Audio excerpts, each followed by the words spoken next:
Bonjour, mon nom est Rodrigue Amiot et aujourd'hui nous allons parler du Pull Press dans Fusion 360 dans l'environnement solide. Donc on est dans un environnement solide, j'ai trois pièces ici. J'ai un cube avec une face qui a été mise en angle ici. J'ai ici une autre pièce qui est un twist. En fait, c'est deux rectangles que j'ai dessinés sur deux plans différents. Et j'ai fait un loft entre les deux rectangles en forçant un railing pour le faire twister comme ça. Donc, c'est vraiment deux plans définis. Là. Si je reviens ici à mes plans, en fait, je vais juste afficher les sketchs. Vous allez le voir. On voit très bien ici, là, j'ai mes deux rectangles. J'ai un rectangle là et j'ai tracé des lignes dans l'espace 3D pour forcer un loft en twist comme ça. Et ça ici, c'est tout simplement un cylindre que j'ai fait de cette grandeur-là, sur lequel on a appliqué un thread particulier, qui est un thread de inch taping. J'ai choisi quelque chose qui nous montre des threads assez grossiers pour qu'on voit bien ce qu'on peut faire. Donc, le but, c'est de monter le pull press. Le pull press, c'est dans les modified, donc on est rendu dans la série des modifications. Le press pull, en fait, qui a un short key qui est Q, plus ou moins logique le Q. Mais ce qu'il faut comprendre, le press pull, donc contrairement à un extrude, je l'avais déjà fait rapidement, donc un extrude, si je prends une face carrée comme ça, et que j'ai une pièce avec un angle comme ça, et que je fais E pour extrude, et que je fais un extrude, je vais sortir à une incidence de 90 degrés exactement à la pièce, et faire un extrude. Ça va être la même chose si je pars à partir de cette face-là, je fais extrude, puis je pars comme ça, il sort à une incidence d'exactement 90 degrés et il prend le profil de la face que je viens de choisir. Je pourrais choisir ça et faire un extrude. Non, ça ne fonctionne pas. Donc, le extrude fonctionne strictement sur une face. C'est ce qu'il faut comprendre. Par contre, le pull. Donc, le pull, ce qu'il va faire, c'est qu'il va garder la continuité logique de la pièce. Donc ici, si je fais bouton de doigt, puis je fais un pull, le pull est par défaut dans ce menu contextuel-là sur le bouton de doigt. Donc pardon, je n'ai pas choisi la pièce. Oui. Donc, le pull press, si je fais un pull press ici, il va garder l'angle de mon cube ici, il va chercher à continuer cet angle-là. OK? On le voit vraiment très bien ici. Et pourtant, ce cube-là, je l'ai fabriqué à cette hauteur-là et après ça, j'ai changé l'angle. Donc, même si cette partie-là n'existait pas, c'est pas quelque chose qui ramène qui existait, c'est vraiment le principe de vouloir créer une continuité. La preuve de ça, c'est qu'ici, on l'a vu, j'ai créé vraiment deux rectangles définis sur lesquels j'ai fait un loft en twist comme ça. Eh bien, si je prends cette surface-là et que je fais un pull press, ben, on comprend que si je le ramène, il va ramener la pièce.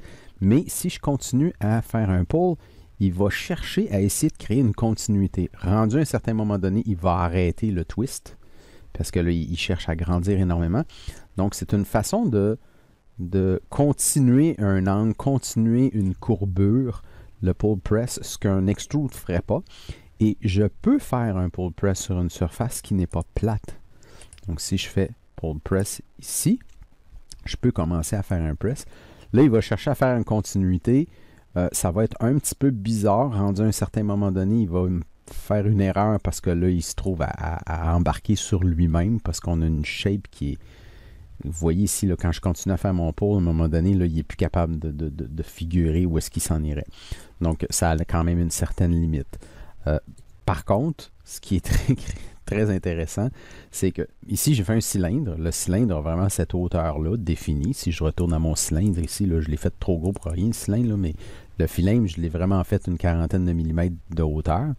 J'ai appliqué un thread dessus, il l'a réduit parce que le thread que j'ai choisi était beaucoup plus petit.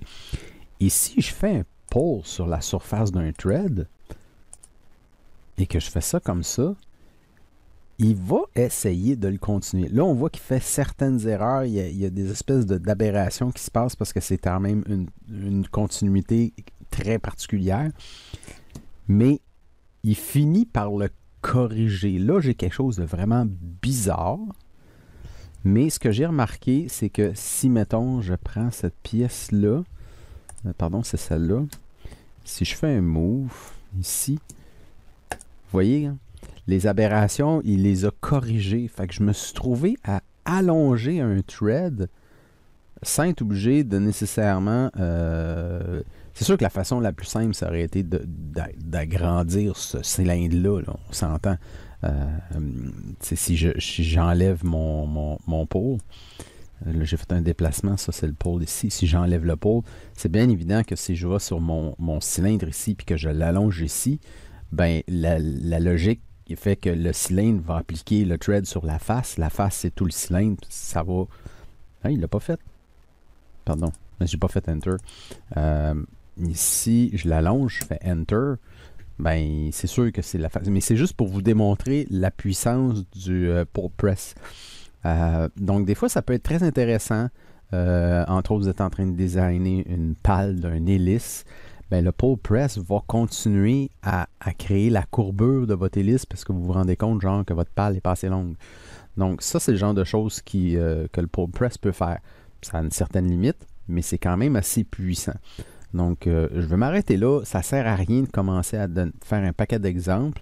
On n'est pas en train de designer quelque chose de particulier. Expérimentez, essayez-le. Des fois, vous ne savez pas comment allonger un bout de pièce de body ou quoi que ce soit. Essayez le pull press. Vous allez être surpris. Peut-être qu'ils vont réussir à faire exactement ce que vous voulez qu'ils fassent. Donc, c'était tout pour le pull press. C'est pas une fonction très très complexe. Il n'y a pas de champ de valeur de quoi que ce soit. C'est vraiment un pull sur une surface. Comment ça va réagir? Ben écoutez, le logiciel va faire son meilleur pour essayer de figurer ce que serait la pièce que vous tirez ou poussez. Et puis des fois, ça peut donner des surprises vraiment très agréables. Donc, c'est ce qui finit la vidéo du pull press. On se voit sur le prochain vidéo.